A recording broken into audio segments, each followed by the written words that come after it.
partners, they will be committed to work together rather than act unilaterally on its own. And we will define our national interest as interconnected with the national interest of the two partners. So I think the visit of President Marcos to China will set the tone towards that direction of comprehensive strategic partnership.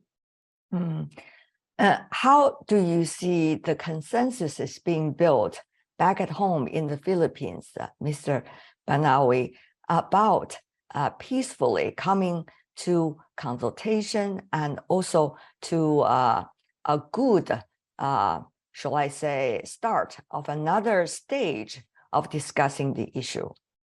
Well, the major domestic concerns in the Philippines increased activities of China in the area that Filipinos call West Philippine Sea. And I think the two countries should establish ways to prevent these activities to be misinterpreted as invading Philippine territory. You know, many things, if not handled properly, will lead to a lot of misunderstanding. And that is why our government is proposing the signing of an agreement to improve the channel of communications between the two foreign ministries in order to avoid miscalculation and misunderstanding. Our Philippines-China problems in the South China Sea are not irreconcilable problems. It can be reconciled. It can be negotiated. Mr. Rong, tell me more about how do you see the consultations between China and the Philippines this time during the visit by the Filipino president to China will likely lay the foundation to better solve the disputes for a new period? I think the visit itself definitely would lay the foundation for the next 5 to 6 years in further promoting the relationship on a solid and stable basis. This is the answer. I mean, the reason is very clear because the consensus are there and the methods, the pathway are there on the most sensitive issue of that territorial maritime dispute, South China Sea issues. I think the political consensus is very clear and important in a way that the two sides all agree, and particularly the Philippine side, that this issue should not define the bilateral relationship, and it should not hijack, or the disputes and problems should not hijack the relationship. And that is very important. And secondly, related to that, efforts are made to manage in a way, in a preventive way, to preventive diplomacy, I would say, that miscalculations, miscommunication would undermine the relationship. And then I think the third step, which is again, we're talking about, we agree, that's why we share the optimism. I personally, very much to Mr. Banawi, is that the two sides seems that, and hopefully would reach an understanding that the two sides will make efforts to pick up where we agreed previously on how to explore joint development, joint efforts to ensure that this issue, the dispute, would turn from a dispute to an area of cooperation. That is the most important thing. I think that would set an example for China with other ASEAN countries with which we have disputes. Mr. Rong, this is going to be 2023, an important year, anniversary year for Belt and Road Initiative. How do you see the role of the Philippines from now on with a very constructive approach taken by the current president of the Philippines in terms of a Belt and Road Initiative? Yeah, definitely. I think this year would commemorates the 10th anniversary of the initiative, BRI, Belt and Road Initiative. And the Philippines had also been one of the most sort of enthusiastic participants of this initiative. And since during the effort, the two sides have worked together. And in many projects, infrastructure in particular. And now I think that agreement at the general level that BRI, the Chinese side, and by working to the other participants for that to with so-called to promote a high level, high quality development of BRI, which would be more, it would be greener, which would be cleaner, which would be more sustainable. I think as China and the Philippines are working together to continuously to promote for the improvement and development of Philippines infrastructure, these areas, the new areas, are also very promising areas where China and the Philippines can work together. That's why agreement on renewable energies and others are very much important, even in terms, particularly in terms of the BRI. Thank you so much for both of you, Roma Benali and also Rong Ying. Appreciate it. Happy New Year to you and your loved ones. You're watching World Insight with me, Tian Wei. Coming up, my earlier talk with Filipino President Ferdinand Marcos Jr. at the APEC CEO Summit in Bangkok. He is keen to jumpstart economic recovery after years of the pandemic and geopolitical tensions. Stay tuned. Images may appear to be identical, but looks can be deceiving. The difference is not always obvious. It has to be discovered. There are always different sides to a story. We put the focus on the details. To see more, to understand better. CGTN. See the difference.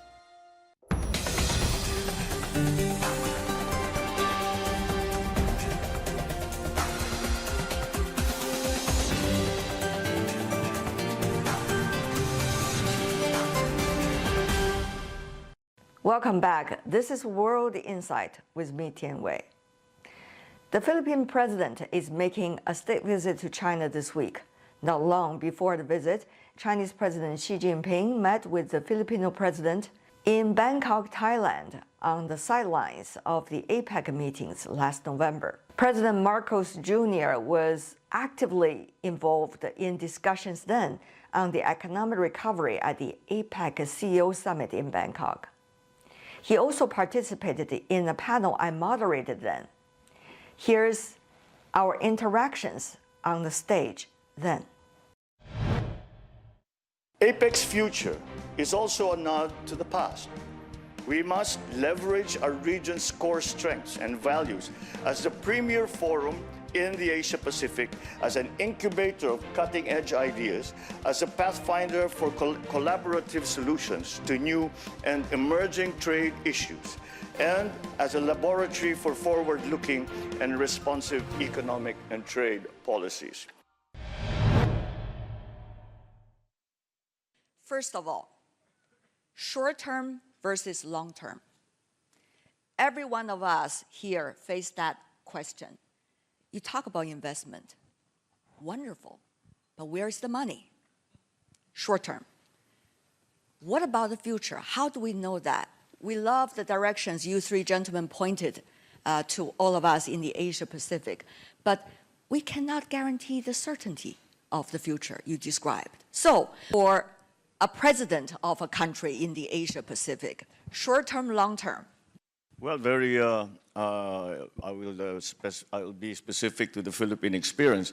Short-term issues are very simple. It is actually, at this point, it is survival for many of our people, simply because prices of fuel, prices of food has risen up to such an extent that they simply cannot afford to survive without assistance from the government. And hence, we are still presently in the Philippines providing just direct cash transfer payments. This is not something that we prefer to do. I don't think that anyone is particularly enamored with direct cash transfer payments. But it is the only way that we can mitigate the situation that our people have. So that is something that we are hoping with the creation of jobs and with the growth of the economy to slowly begin to dial down. And it is with the pandemic beginning to ease, at least in our case, then there's a great deal of hope that that emergency situation will slowly resolve itself into some kind of normalcy. In the long term, there really are, I agree with Mr. Moritz, the changes that need to be made are structural. They have to be done structurally because this is a different world, this is a different economy. And as we were discussing in the green room, he says, we're not playing catch up. And I said, even if you were, what are we trying to catch up to, 2019? I don't think that that's the plan. And so we have to be, we cannot be too married to the ideas that we were holding as truths before, and we have to be willing to make big changes, but with recognition that from what is actually happening around the world. But when we make these structural changes, I like to pick up on the point that Dr. Schwab made, is innovation. We must allow still innovation we must still continue to encourage innovation and to recognize innovations that can actually help and immediately put them into play, or put that, if it's a product, to market, or if it's a system, to implement that system. So the agility that Mr. Moritz is saying, I think, is the key to the future in the long term for not only the ASEAN, Asia-Pacific region, Indo-Pacific region, but for the whole world. Second question. What kind of state of the world are we in, and therefore the Asia-Pacific region? Is it being defined as, you know, I could use in many different languages to describe the same thing or similar things, but in English it will be rivalry, competition, or cooperation, which we have seen in trade mechanisms, at least in the Asia-Pacific region for decades. The growth of the region is that we are able to compete with one another, but when we find opportunities where partnerships will give the better result, we are all perfectly willing to enter into those partnerships as well. So that, I think, is going to be key. We have done it before. It is the nature of APEC. If we continue to do that and strengthen that, I think it will be to the great benefit of all countries. Thank you. Building trust or rebuilding trust. We know how difficult it is, especially over the past few years. We might not be able to see to each other in person. And we can see each other's shoes also, not just here through Zoom, right? So on that point, how that we can efficiently rebuild trust? I always say the best politics is performance, because it's something that cannot be taken away from you, and it is something that actually makes a difference in people's lives. Walk the talk, perform. Perform, and you will get the trust back of the people, and that is what we all politicians, and I'm sure even people from the business side, that's what we strive for. That's an earlier discussion with the Filipino president on the economic recovery on the sidelines of the APEC CEO Summit last November. And that's all the time we have for today. If you'd like to know more, search World Insight or check out our YouTube channel. Follow us on Twitter and Facebook. I'm Tian Wei on behalf of the team. Thanks for being with us. Bye for now.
is CGTN, China Global Television Network.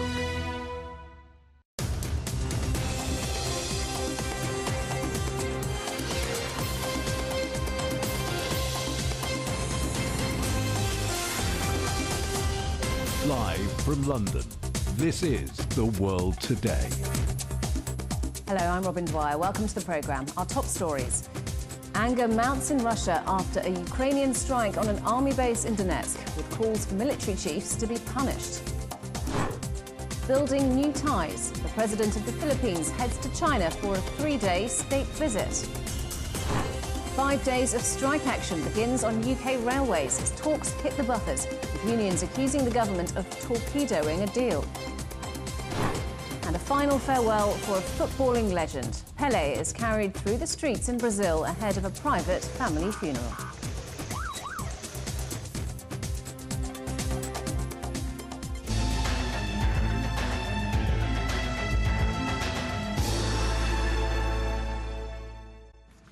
Anger is growing in Moscow after Ukraine's New Year's Eve strike on a Russian army base in eastern Donetsk. Some Russian lawmakers are accusing their top military chiefs of ignoring the dangers and say they should be punished. Moscow says 63 of its soldiers were killed in the strike. Ukraine says that figure is closer to 400. Military bloggers in Russia are questioning why ammunition was stored in the same building that housed troops. A former Russian deputy foreign minister has called for an exacting internal analysis into the attack.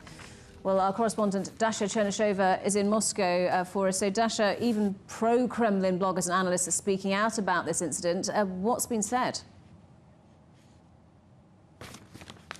Yes, indeed. It's been a very rare admission of the Russian casualties by the Russian side, but that has drawn criticism and raised many questions, even among the Russian officials. Now, Sergei Mironov, a legislator and the chairman of the Just Russia party, said it was obvious that neither intelligence, nor counterintelligence, nor air defense systems worked properly. He also said that the officials had to be brought to justice, those who allowed for the concentration of the military personnel at one place that was not protected. He also said all the high authorities who didn't provide for the proper level of the security also have to be punished. In his words, there was the perception among the many of the officials that that was something happening elsewhere just because of the limited nature of what Moscow describes as its so-called special military operation. And Grigory Karasin, who used to be Russia's deputy foreign minister, said an exact and internal analysis has to be conducted. But he also said that there has to be vengeance against NATO countries and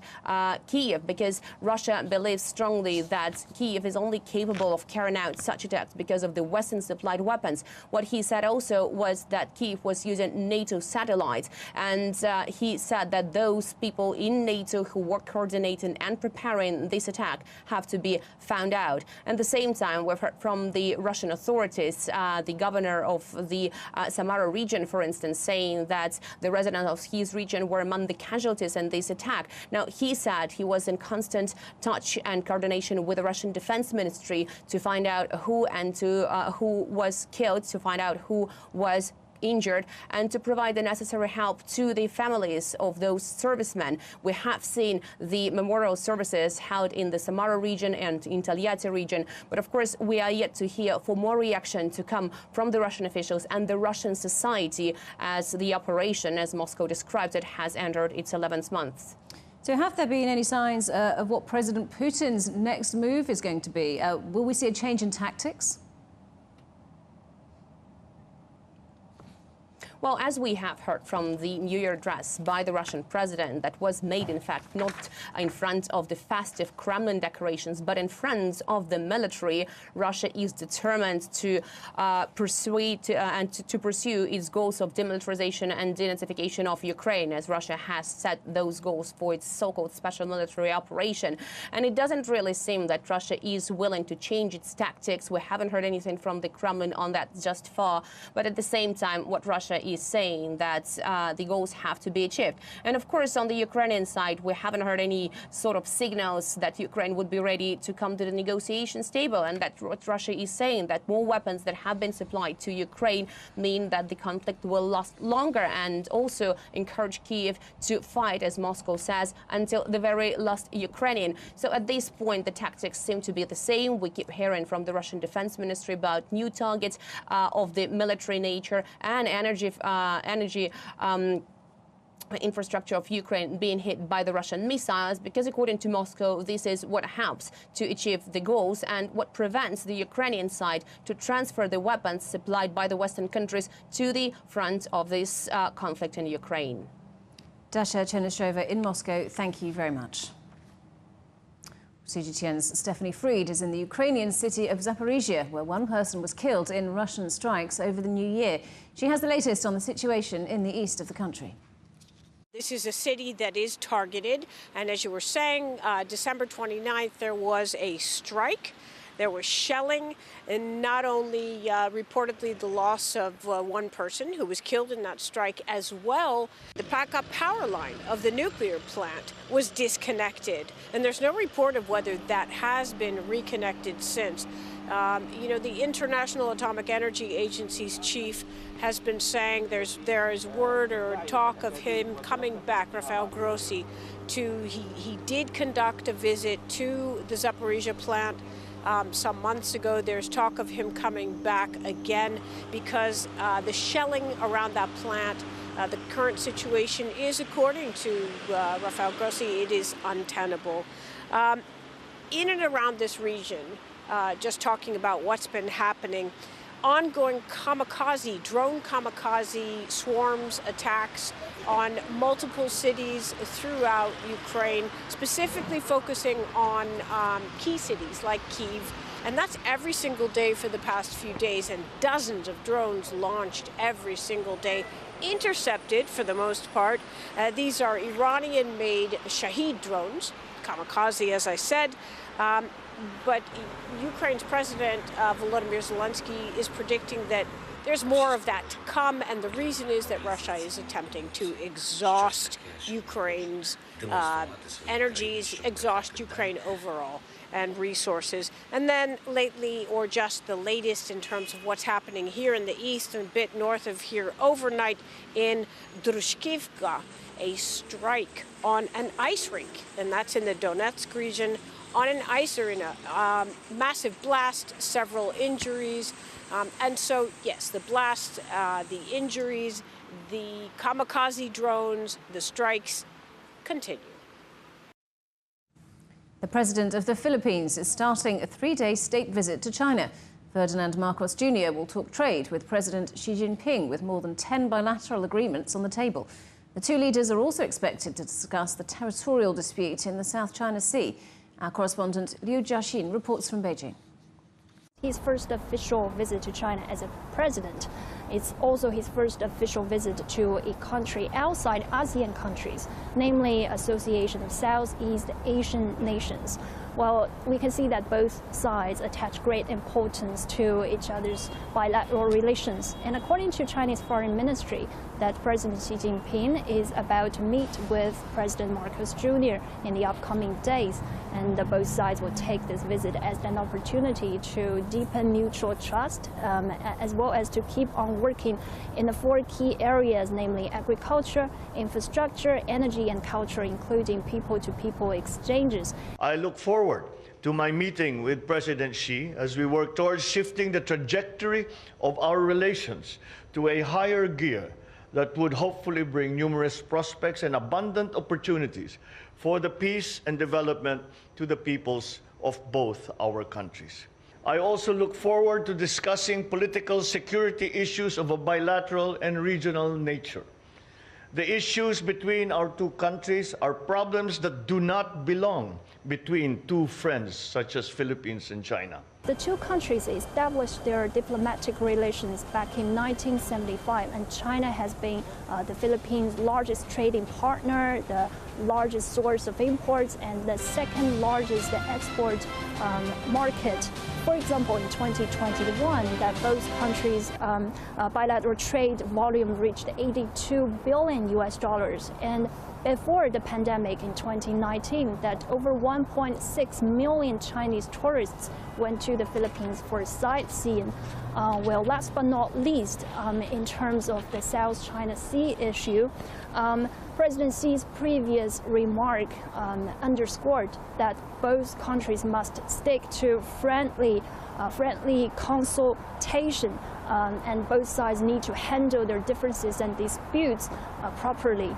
Most importantly, to reject unilateralism and acts of bullying together.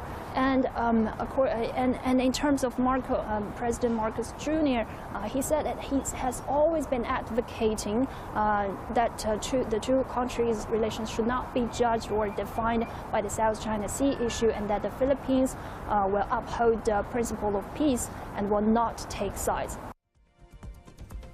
Palestinians have condemned as an unprecedented provocation the visit by a far-right Israeli minister to the site of the Al-Aqsa Mosque, or Temple Mount, in Jerusalem. The security minister was filmed touring the compound, surrounded by armed guards, and has said he wants Jewish people to be allowed to worship at the site. Al-Aqsa is the third most holy site for Muslims and the most sacred place in Judaism. The Palestinian Prime Minister said the visit was a bid to turn the mosque into a Jewish temple. US Republican Kevin McCarthy is struggling to secure enough support to become the new Speaker of the House of Representatives, succeeding Democrat Nancy Pelosi. Tuesday's vote would usually be a formality after the Republicans won a House majority in November's midterm elections. But McCarthy faces opposition from several hardline members of his own party.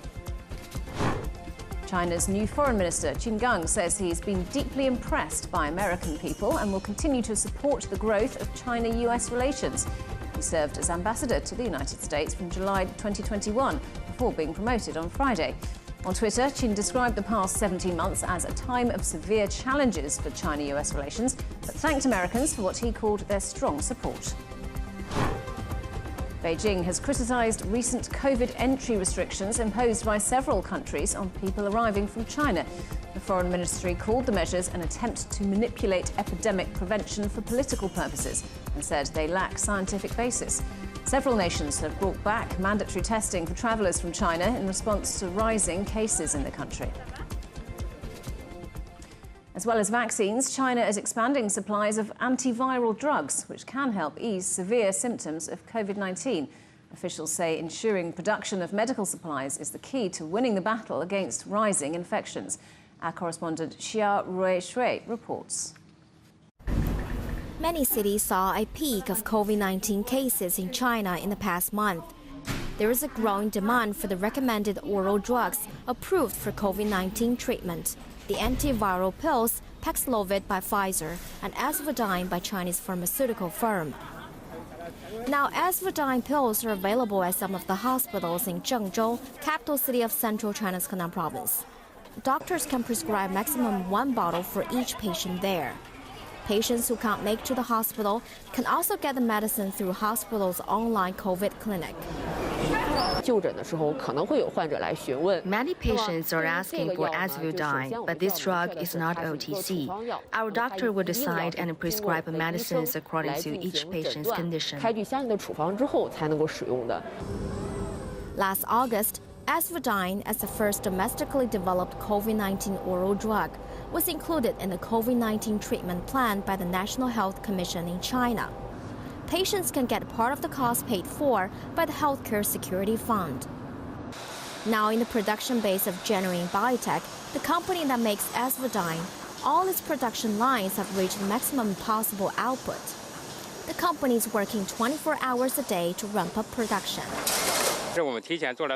Before this round of the epidemic, we could produce 70,000 pills every day. Now we can produce 300,000 pills a day. Luckily, we've prepared and stockpiled enough raw materials for the drugs. Now, Asvadine pills are available in major hospitals and medical institutions across the country. It costs less than 270 yuan per bottle, which is largely affordable. Patients can get diagnosis and prescription from several online fever clinics besides local hospitals, and get Asvadine delivered directly to their homes. And the good news is that more domestic antiviral COVID-19 drugs are at the developing stage and under trial. The antiviral pills are one of the most important weapons against the virus. As China adjusted its COVID-19 control measures, more effort is devoted to developing and producing antiviral medicines. 夏瑞雪 CGTN 郑州河南 Province. You're watching CGTN. Still to come. New Year travel misery in the UK. The government and the unions blame each other as travellers are stranded by strikes. And we're in Brazil for the final goodbye to the king of football as Pelé is laid to rest.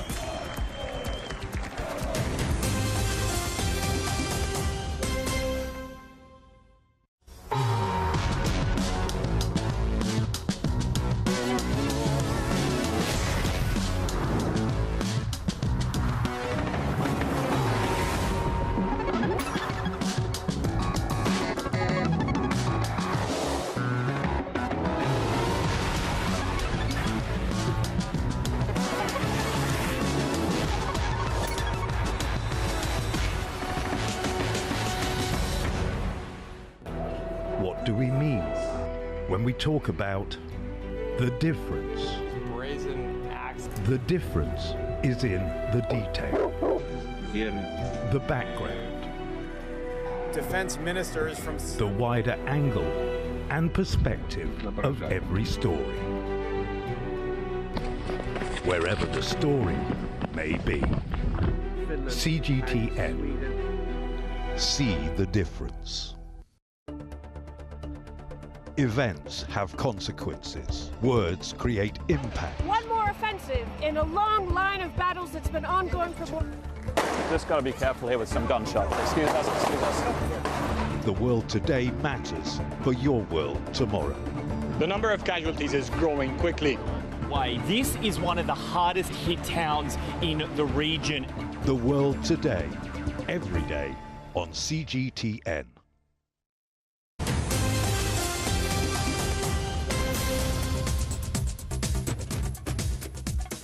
Welcome back. A reminder of our headlines. Anger mounts in Russia after a Ukrainian strike on an army base in Donetsk, with calls for military chiefs to be punished. Building new ties. The President of the Philippines heads to China for a 3-day state visit.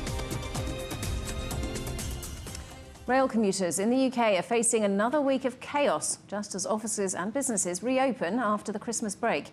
2023 begins with 5 days of train strikes, the latest in a long-running dispute over pay and conditions and amid growing industrial unrest in the public sector. Our correspondent Nuid Jabakel is here with us. So, Nuid, multiple strikes by railway workers in the UK this week. What's going on? Yeah, for many workers, rail commuters across the country, it must feel like Groundhog Day. More strikes, 40,000 members of the Rail and Maritime Transport Union going on strike starting from today. That means 4 in 5 trains have been cancelled across England, Scotland and Wales. This is a 48-hour walkout, the first of 2 planned this week. And on Thursday, a separate union known as ASLEF, which represents train drivers, are also walking out. As you say, this is part of a long-running dispute. The impact it's had for several months now, these strikes on commuters. And the unions say they simply have no other choice, that they need to be walking out in order to get the government on one side and Network Rail, which runs the infrastructure in the UK, a public sector body, as well as train operators, 14 companies, to essentially play ball. They say pay is one major sticking point. Inflation here in double figures over the past year. These workers are getting poorer each month as they take home their paychecks. Working conditions have been another sticking point, and there has been plenty of negotiation in recent months. Network Rail says that there could be a deal within touching distance, but the government's role is really important here as well. Mick Lynch, who's the head of the RMT union, has blamed the government of, quote, blocking a deal, saying that ministers are interfering for their own political gain. That's something the government has denied and says the unions are to blame. So even if there is a settlement now, I think the wider issues about the future of Britain's railways may mean that these tensions between the sides continue for years to come. So how much public support is there for these strikes? People, of course, trying to get to work and unable to today. Yeah, and it is frustrating, that must be said, for individuals who can't get to work, for businesses who have to deal with the impact of that. Do they change their working conditions, for example, tell people to work from home? The pandemic may have helped with that. But in terms of public opinion, difficult to gauge, but it seems pretty divided. Around the middle of December, Ipsos, a research firm, asked the general public what they thought, and it really was split. One-third, about 30%, said they supported the strikes, 36% opposed the strikes, and the remaining, again, a third, 27%, said that they were pretty much neutral. But what the survey also showed, interestingly, was that compared to October, the strikes in December had less public support. So the longer they continue, there may be an element of fatigue. That would be bad news for the unions who try and continue their strikes, saying that the industrial action is necessary to protect the future of their jobs. For the government, though, they're sticking to their guns at the moment. It seems that the settlement may be close, but the strikes, as things stand, are set to continue, with millions impacted across the UK. Louis, thank you very much. Our correspondent, Luigi Barkil. An Italian court has postponed for a second time a hearing on whether to extradite a woman suspected of involvement in a corruption scandal that's rocked the European Parliament. Silvia Panzeri faces charges in Belgium, but her lawyers have argued that she should not be sent there due to Belgian jails being overcrowded. Our correspondent Alex Fraser reports. Less than 1 month ago, Belgian police conducted 20 raids. They found more than €1.5 million in cash. Staff, civil servants, NGOs and even senior EU lawmakers have been implicated. The investigation alleges that they took money, trips and gifts in return for lobbying for Qatar at the European Parliament. This case is even more sensitive and important as it touches the heart of the European democracy. 4 people have been charged. Eva Kaili, a Vice President of the European Parliament, praised Qatar at an address to Parliament in November for reforms around migrant workers prior to the World Cup. Qatar is a front-runner in labour rights, abolishing kafala and reducing minimum wage. Now stripped of her parliamentary immunity from prosecution, she's under arrest and waiting trial for corruption and money laundering. Her partner, Francesco Giorgi, an assistant to an Italian MEP, has also been arrested. The office where he worked in Brussels, the human rights NGO Fighting Impunity, was one of the locations raided. Its founder is former Italian MEP Antonio Panzeri, a central figure in the investigation. Panzeri has been charged with intervening politically with members working at the European Parliament for the benefit of Qatar and Morocco. Police in Italy also carried out raids at a number of properties in the Lombardy region. They found cash and gifts. They arrested Panzeri's wife, Maria Corleone, and daughter, Silvia Panzeri. This week, the process to revoke the immunity of 2 more MEPs began.